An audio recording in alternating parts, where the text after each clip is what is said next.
প্রত্যেকে শুনিয়েছেন, বলুন নমো বিষ্ণু, নমো Vishnu. Hello friends, good morning. तो आज का ब्लॉग मैं सुबह का 5 बजे से स्टार्ट कर रही हूँ। और 5 बजे से स्टार्ट करने का रीज़न ये है कि आज है विपोतारनी पूजा।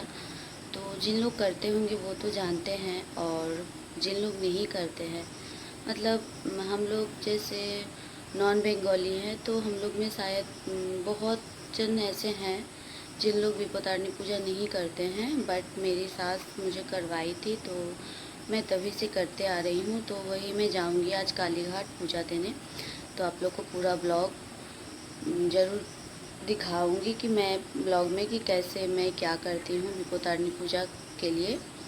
तो इस ब्लॉग में मेरे साथ कंटिन्यू बने रहिए। और अभी मैं जा रही हूँ, घर का टुक टाक जो काम है वो कर लेती हूँ, उसके बाद नहा लूँगी और उसके बाद रेडी होऊंगी। उसके बाद मैं हस्बैंड जी को उठाऊंगी। तो अभी सब लोग सो रहे हैं, अभी मैं किसी को डिस्टर्ब नहीं करूंगी। तो चलिए मेरे साथ किचन में। किचन का काम तो ज़्यादा कुछ नहीं है। किचन का स्लैब है और गैस है, ये सब देखिए। आधा मैं क्लीन कर ली थी और आधा अभी बाकी है, तो आधा अभी कर लूँगी। उसके बाद थोड़ा घर झाड़ू दूँगी, उसके बाद नहाने जाऊँगी। तो चलिए, ज़्यादा बात नहीं करूँगी आप लोगों से, नहीं तो लेट हो जाएगा। और जल्दी जाके जल्दी आना है, क्योंकि उनके पापा को फिर काम पे भी जाना है, इसीलिए तो उनका काम लेट ना हो, तो जल्दी जल्दी करने का कोशिश करूँगी। यहाँ पे वही वो रेगुलर का काम मैं कर ले रही हूँ। वैसे तो बर्तन बोदी आके धोएगी, बट जो थोड़ा बहुत है वो मैं धो ले रही हूँ। और उसके बाद मैं जाऊँगी घर क्लीन करूँगी। घर क्लीन करने का मतलब है झाड़ू दे दूँगी, पोछेगी बोदी आके। आप लोग सोचेंगे क्या ये बोदी तो क्या मेरे घर में बोदी काम करती है। ये तो आप लोग जिन लोग वीडियो मेरा देखते हैं उन लोग तो अच्छी तरह से जानते हैं। ये बर्तन में जो ज़्यादा मतलब जो बोदी मैसने वाला, जो बोदी का मैसने वाला जो बर्तन, वो मैं वहाँ पे धो के रख देती हूँ, वो आके मैसेगी। और इधर में मैं अब गैस को अच्छी तरह से क्लीन कर ले रही हूँ। वैसे तो मैं रात को भी क्लीन करती हूँ, बट सुबह में भी उठ के मैं अच्छी तरह से क्लीन कर लेती हूँ, उसके बाद ही मैं कुछ बनाती हूँ। बट आज तो कुछ बनाना नहीं है, क्योंकि अगर मैं नाश्ता बनाने लगूँगी तो बहुत लेट हो जाएगा। सो इसीलिए मैं नाश्ता नहीं बनाऊँगी। तो आज मैं जल्दी से इधर का काम ख़त्म करके उसके बाद मुझे जल्दी से नहाने जाना है। उसके बाद ही फिर आके फिर कुछ सोचूंगी कि क्या बनाऊंगी नहीं बनाऊंगी। सो वैसे तो मैं मतलब नाश्ते में जो भी कुछ खाऊंगी वो तो मैं आज सोच रही हूँ कि बाहर से ही लेके आऊँगी, क्योंकि आके बनाऊंगी तो फिर खाने का जो ब्रेकफास्ट करने का जो टाइम होता है वो निकल जाएगा। तो इसलिए आज मैं ब्रेकफास्ट घर पे नहीं बनाऊंगी, मैं उधर जाऊंगी। पूजा हो जाने के बाद जब मैं आऊँगी तो उसी टाइम रास्ते में कुछ खरीद के लेके आऊँगी।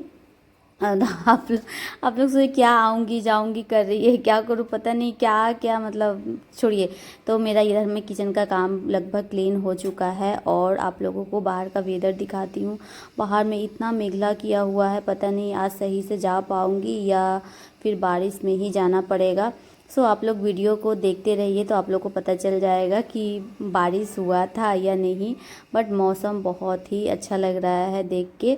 अब मैं लग गई हूँ झाड़ू देने। तो झाड़ू मैं पूरा घर में अच्छी तरह से झाड़ू लगा दे रही हूँ। कहता है ना कि कहीं भी निकलने से पहले बासी घर से नहीं निकलना चाहिए। सो इसीलिए मैं घर को अच्छी तरह से झाड़ू दे ले रही हूँ। उसके बाद बोदी आके सिर्फ पोंछ लेगी। पूछने के पहले भी बोदी एक बार और झाड़ू दे देती, क्योंकि बोदी का आते आते प्राय 10 से 10:30 से 11 जैसा बज जाता है। तब तक घर तो थोड़ा बहुत मतलब गंदा हो ही जाता है, इसलिए वो आके फिर झाड़ू देती है, उसके बाद ही घर को क्लीन करती है। सो फ्रेंड्स, तो मेरा इधर का काम कंप्लीट। अब मैं जा रही हूँ नहाने के लिए। नहा के आऊँगी, उसके बाद ही उनके पापा को उठाऊँगी। और बहुत लेट हो चुका है। मैं सोची थी कि 6 बजे तक निकल जाऊँगी, बट नहीं निकल पाऊँगी, क्योंकि 6 तो बजने वाला है। अभी मैं नहाऊँगी, रेडी होने में टाइम लगेगा, तो पता नहीं कितना बजे तक निकलूँगी। तो चलिए जल्दी से नहा के आती हूँ।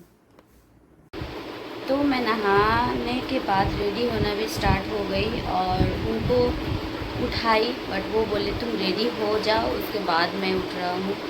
छोड़िए, हमको क्या है, उनका ही काम लेट होगा। मैं सोच रही थी कि जल्दी जाऊँगी तो जल्दी आ जाऊँगी, तो उनका टाइम पे काम पे चला जाना हो जाएगा, बट उनका मर्जी।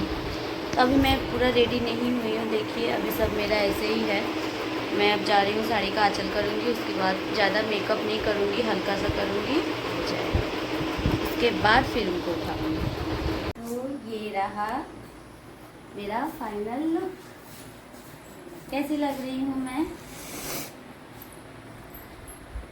तो अब मैं निकलूँगी, बोली थी 6 बजे निकलूँगी, बट 7 बज गया है, बहुत लेट हो गया, 1 घंटा पूरा लेट हो गया है। तो चलिए जल्दी से निकलती हूँ, उनको लंबाई। तो आप लोगों से मैं बोल रही थी ना कि पता नहीं आज क्या होगा, नहीं होगा, बारिश होगा कि क्या होगा। तो सही में वही हुआ जिसका डर था। हम लोग जैसे ही निकले वैसे ही बारिश टिप टिप करके होना शुरू हो गया था। और रास्ते में जो जाम, और मतलब मत ही पूछिए, एक तो लेट हो रहा था, ऊपर से और भी लेट हो गया। तो यहाँ पे हम लोग आते के साथ ही, आप लोग इस जगह को देख के तो पहचान ही गए हूँ कि मैं कहाँ पे आई हूँ। तो ये कालीघाट में आती हूँ हर साल विपत्तारिणी पूजा देने के लिए, क्योंकि मेरी मम्मी जी के साथ ही जो स्टार्ट किए थे विपत्तारिणी पूजा, कालीघाट में दे के स्टार्ट किए थे। तो आके ही पहले जो फल, 13 रकम का फल, मिठाई जो होता है, सामान वगैरह सब कुछ लेके उसके बाद पूजा करने बैठ गई थी। नमो विष्णु, नमो विष्णु।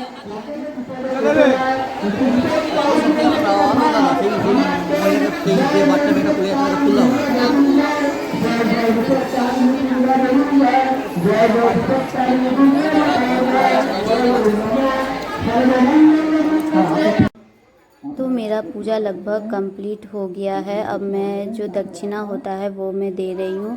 दक्षिणा देने के बाद ही पूजा समाप्त हो जाएगा। उसके बाद फिर हम लोगों को जो धागा होता है, जो मतलब क्या उसको कहते हैं, दूबी दे के जो धागा बना हुआ रहता है, वो बांधने के बाद ही पूजा ख़त्म हो जाएगा। तो उसके बाद हम लोग फिर निकल गए। मेरे हस्बैंड जी बोले कि अब क्या घर जाओगी? हम बोले नहीं, चलिए ना थोड़ा माँ का दर्शन करके आते हैं।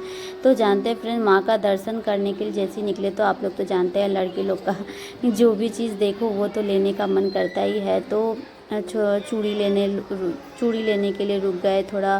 फिर शिवलिंग में एक जो नाग होता है वो मैं ली थी। तो मेरे हस्बैंड जी बोल रहे कि तुम्हारे जैसा ही बिल्कुल तुम्हारा छोटा बेटा हुआ है। मैं बोली क्यों?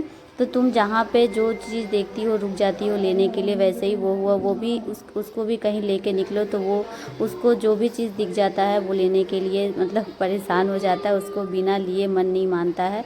तो इसीलिए वो तुम्हारे जैसा ही हुआ है। तो हम बोले कि अब आप ही लोग बताइए, जो चीज़ घर में ज़रूरत रहेगा वो चीज़ अगर दिख जाए तो उसको बिना लिए आप कैसे रह सकते हैं।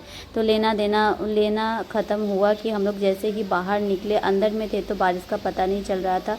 जैसे ही बाहर निकले वैसे ही देखे इतना ज़ोर से बारिश हो रहा है कि क्या ही बताए, पूरा भीगते भीगते आना पड़ा। और ये देखिए हम लोग यहाँ पे जो बोले नाश्ता बाहर से लेके आएंगे, तो हम लोग वही फिर आते वक्त रास्ता में रुके और गरम गरम कचौड़ी और जलेबी लेके आए, क्योंकि हम लोग का घर आते आते प्राय 9 से ज़्यादा हो गया था। और घर में बारिश में भीगते भीगते फाइनली घर आ चुके हैं। बारिश रुकने का नाम नहीं ले रहा है, जाते हुए भी बारिश, आते हुए भी बारिश।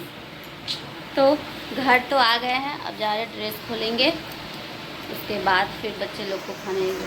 बच्चे लोग देखिए क्या कर रहे हैं, पढ़ने के नाम पे सो के पढ़ाई हो रहा है।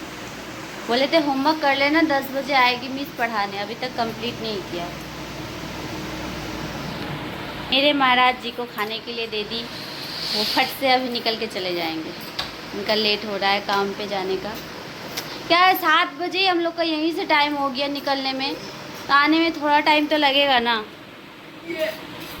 तो मेरा ये छोटा सा ब्लॉग कैसा लगा? अगर पसंद आए तो प्लीज़ लाइक शेयर कीजिएगा, और जो नए हैं सब्सक्राइब कर दीजिएगा। तो मिलते हैं नेक्स्ट ब्लॉग में, तब तक के लिए टाटा। जब जा रही हूँ अब ड्रेस जल्दी से चेंज करूँगी, जो पूरा नीचे का ना साड़ी पूरा भीग गया है, जो गाड़ी से जो पानी उठ रहा था ना उससे पूरा भीग गया है। तो जा रही उसको खोल देती हूँ, और आज तो नहीं धो पाऊँगी क्योंकि बाहर का वेदर बहुत ही ख़राब है। अब अगर कल धूप उठेगा तो ही धोऊंगी, नहीं तो क्योंकि कल से परसों तक का कपड़ा अभी तक पूरा प्रॉपर सूखा नहीं है, तो इसीलिए जब धूप उठेगा तो ही। तो इसको थोड़ा पंखा के नीचे रख दूँगी ताकि ये सूख जाए। तो टाटा।